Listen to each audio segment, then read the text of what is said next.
My name is Steve Groff from Lancaster County, Pennsylvania. I farm about 200 acres of cropland. Of about 80 of that is vegetables. I farm with my parents and my family, and this farm's been in our family for 3 generations now. We market most of our vegetables to stores and restaurants. About a third of them is marketed locally, and then the rest are marketed toward the Philadelphia area. I started using cover crops about 20 years ago, and I did that originally just for soil erosion control, particularly over winter when the fields may be bare.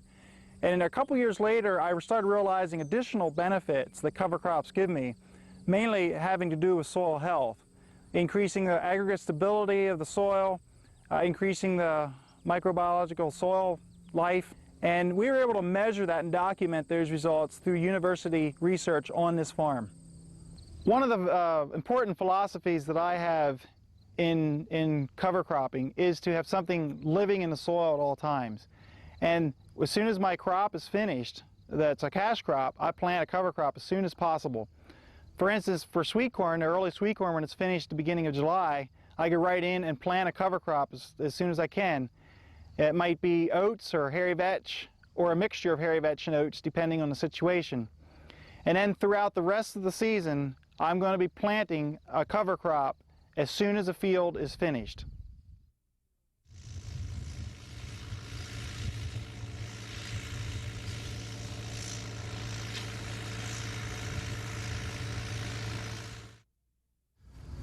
This is the no-till drill that I use to plant my cover crops. I also use it to plant some of the small grains that I grow as well. This drill is really a good one to be able to penetrate down through crop residues and be able to put the seed down in the soil. That's one thing that's very, very important when you're seeding cover crops, is to get that seed into the soil to get good seed-to-soil contact.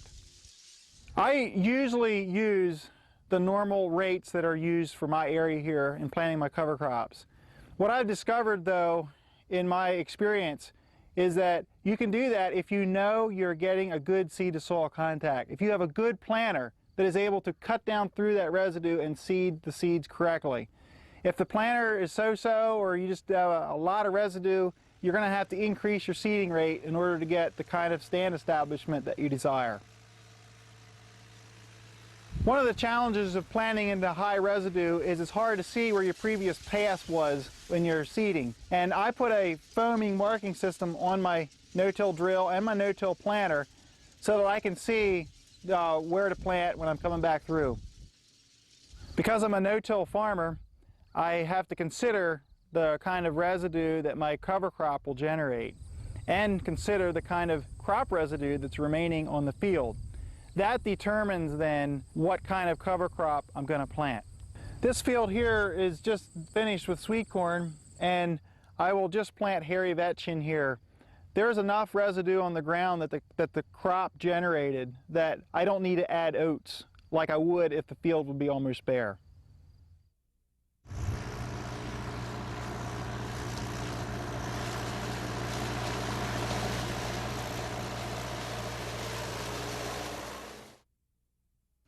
In order to be able to plant into cover crops, they need to be rolled down. And I got this machine, which is a Buffalo rolling stalk chopper, originally used to roll down corn stalks in the spring, and I adapted it to work in my situation. The main thing I had to do was to put a collar around the bearing here so it wouldn't wrap when I'm rolling rye, and to put parallel linkage on each one of these rollers so that it could flex with the terrain of the land. I use this to roll down the cover crops in the spring, and also some of my crops like sweet corn and pumpkins when they're finished, to roll them down in preparation for planting a cover crop. I like to go 10 to 12 miles an hour with the rolling stalk chopper because it's more aggressive that way, and the way it hits the plants and knocks them down and chops them up. The hairy vetch and rye can be controlled by the rolling stalk chopper to a certain degree that depends on the maturity of the cover crop. If the hairy vetch is completely in bloom and the rye is pollinating, the rolling stalk chopper will give about a 90 to maybe 100% control with one rolling. But you can roll it a couple times if you want to, if you don't want to use herbicides. But if you roll earlier before flower, you have to use herbicide to help kill the cover crop.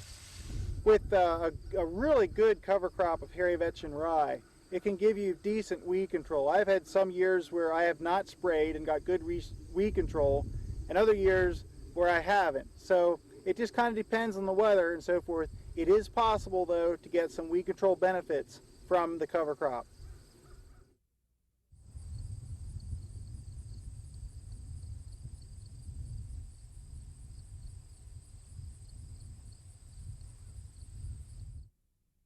This is the no-till vegetable transplanter.